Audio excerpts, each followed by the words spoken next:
Sir, the grand illusion of budget 24-25 is a betrayal to the common citizen. I rise today not merely to critique, but to expose the hollow rhetoric and misplaced priorities of the budget of 25-26. Sir, the finance minister presented this budget against the backdrop of economic distress, slowing growth, rising inequality, stagnating wages and declining of the private investment. Yet instead of addressing these pressing issues, the budget presents a mirage of progress, concealing deeper economic failures and policy missteps. Sir, budgets are not just numbers. They reflect the government's vision for a country. This budget unfortunately presents a vision that is prioritizing on fiscal consolidation and corporate appeasement over social welfare and economic resilience. The government's narrative to economic strength and inclusivity stands in stark contrast to the reality on the ground, where millions continue to struggle with rising prices, unemployment and stagnating wages. This speech seeks to unpack the layers of deception in this budget. Sir, what is our state of economy?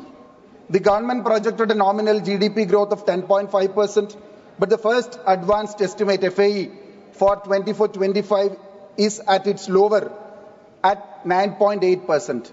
Real GDP growth expected is to between 6.5 to 7%, has settled to 6.4%, a decline from 8.2% the previous year. These numbers alone expose the government's overestimated claims and fragile state of our economy, sir. Sir, economic growth in isolation does not indicate prosperity. We must examine how the growth is distributed across sectors among different segments of our society. A closer look at the sector trends reveals troubling signs, sir. Manufacturing, a critical driver of the employment, has slowed down from 9.9% to 5.3%. Mining growth has plummeted from 7.1% to 2.9%. Trade and transport growth has dipped from 6.4 to 5.8%. Bank credit growth has fallen drastically from 21 lakh crores to 11.5 lakh crores.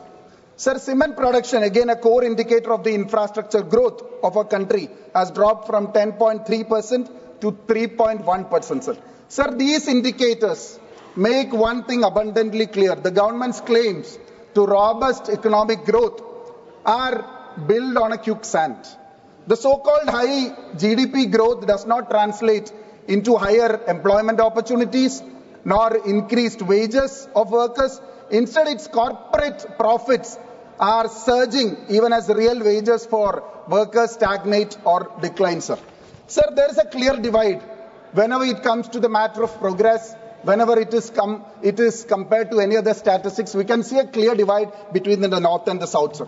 Even we know that the government is always famous for dividing the country on the basis of religion, on the basis of food we eat, on the basis of the clothes we wear. We know that. But this is the first time that even on the basis of GST, the country is divided on the basis of north and south. Sir, I'll give you a small example. The traditional snacks which we consume in Kerala, which is commonly known as banana fritters. For Malayalis, emotionally, Palamburi is a common snack. Palamburi is a common snack of our daily routine.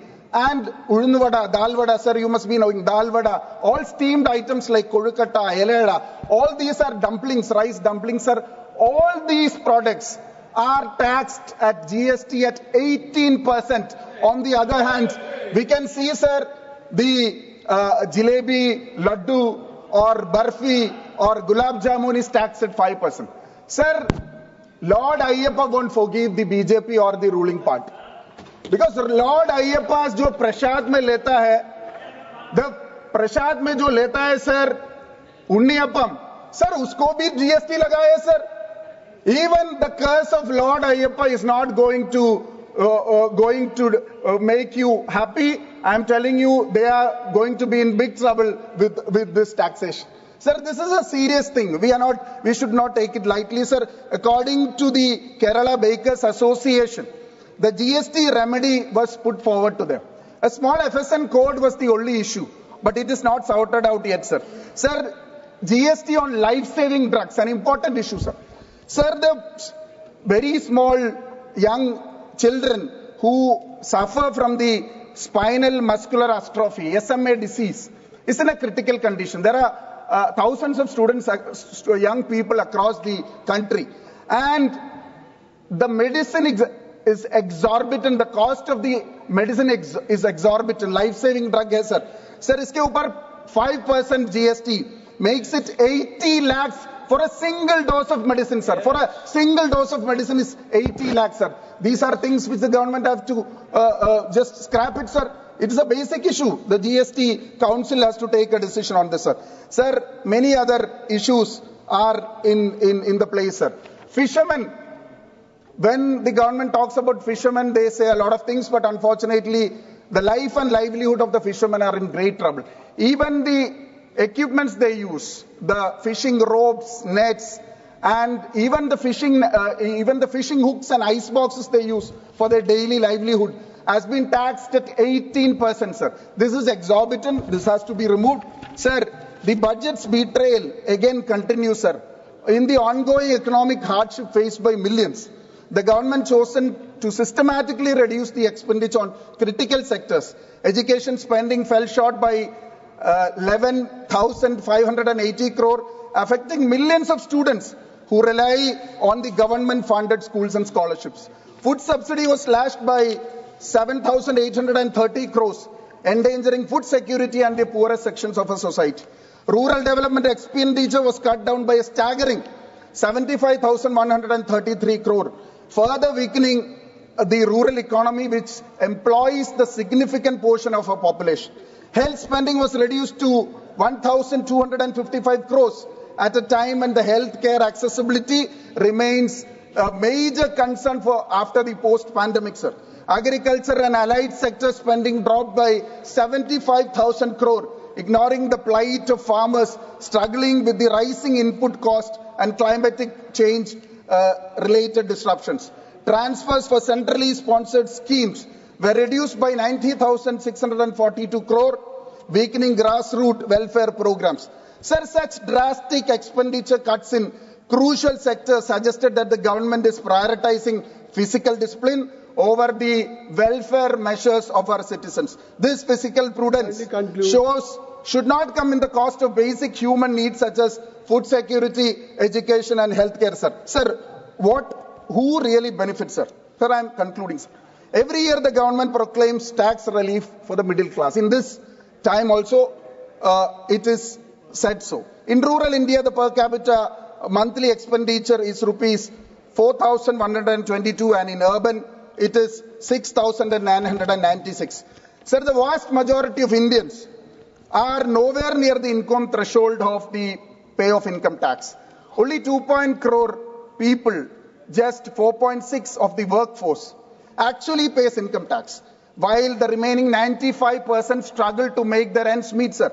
So who truly benefits from these tax curbs? Certainly not the poor. I am concluding, sir, not even the majority of the middle class.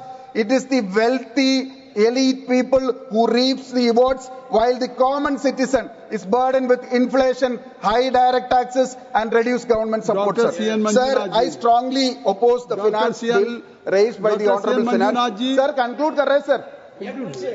Sir conclude कर रहे हैं ना sir. Sir एक महत्वपूर्ण बात छूट गया sir. एक और बात, एक line sir. Thank you, sir. Sir, I am just concluding.